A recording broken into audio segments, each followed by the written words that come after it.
అంటే వాళ్ళ అమ్మని కూడా అంతకుముందు ఎవరన్నా రేప్ చేశారేమో 10 మంది 50 మంది. Sorry objective.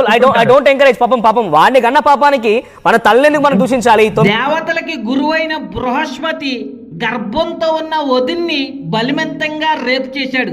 ఈ విషయాన్ని గ్రంథాల ఆధారంగా చెప్పే ముందు ఈ లలిత్ గారు చెప్పినటువంటి అబద్ధాలు ఏంటంటే, ఈ అన్వేష్ అన్నవాడు 14 సంవత్సరాల అమ్మాయిని రేప్ చేశాడంట. ఈ లలిత్ గారు చెప్పింది నిజమైతే ఈ పాటికి అన్వేషిని ఆ కంట్రీ వాళ్ళే ఉరే చంపేదురు, లేదా జైల్లో అన్నా ఉందుడు. ఇంకా అలాంటివి జరగలేదు అని అంటే ఈ లలిత్ గారు చెప్పింది పచ్చి అబద్ధం. ఇది మొదటి విషయం. 2, కొడుకు తప్పు చేస్తే ఏ తప్పు చేయనటువంటి తల్లిని ఈ లలిత్ గారు లేకంత నీచంగా బూతులు తిట్టొచ్చా?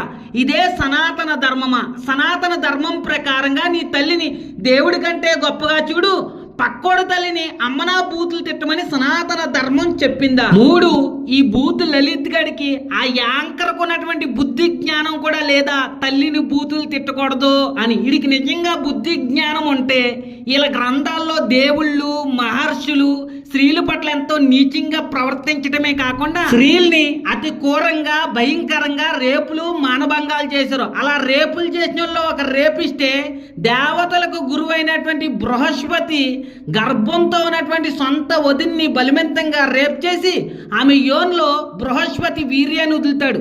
అప్పటికే ఆమె గర్భంలో ఉన్నటువంటి శిశువు ఈ బృహస్పతి వీర్యాన్ని లోపలికి వెళ్లకుండా బయటికి తన్నేశాడని, ఆ లోపల ఉన్నటువంటి బిడ్డని గుడ్డోడు వైపో అని చెప్పిస్తాడు. ఆ బిడ్డ గుడ్డోడైపోడంట. గర్భంతో ఉన్నటువంటి వదున్ని కూడా రేప్ చేస్తున్నటువంటి ఈ సనాతన గురువుల్ని దేవుల్ని మహర్షుల్ని ఏ చెప్పుతో కొట్టాలి? అరే లలిత్ గా, ఈ దేవుళ్ళు గురువులు మహర్షులు చేసినటువంటి రేపుల గురించి నువ్వు ఎందుకు చెప్పట్లేదు, ఎందుకు మాట్లాడట్లేదు? కాబట్టి ప్రశ్నేతలేరా, ప్రతి ఒక్కరూ కూడా గ్రంథాల ఆధారంగా ప్రశ్నించండి. అలాగే చెప్పిన ప్రతి మాట ఎక్కడెక్కడ రాస్తుందో స్క్రీన్ మీద పెడతాను, కామెంట్ బాక్స్ లో పెడతాను, చదివి సత్యాన్ని తెలుసుకోండి. ఇలాంటి నీచమైన వాళ్ళు దేవుళ్ళు అని చెప్పడానికి ఎలాంటి అర్హత లేని వాళ్ళు అని.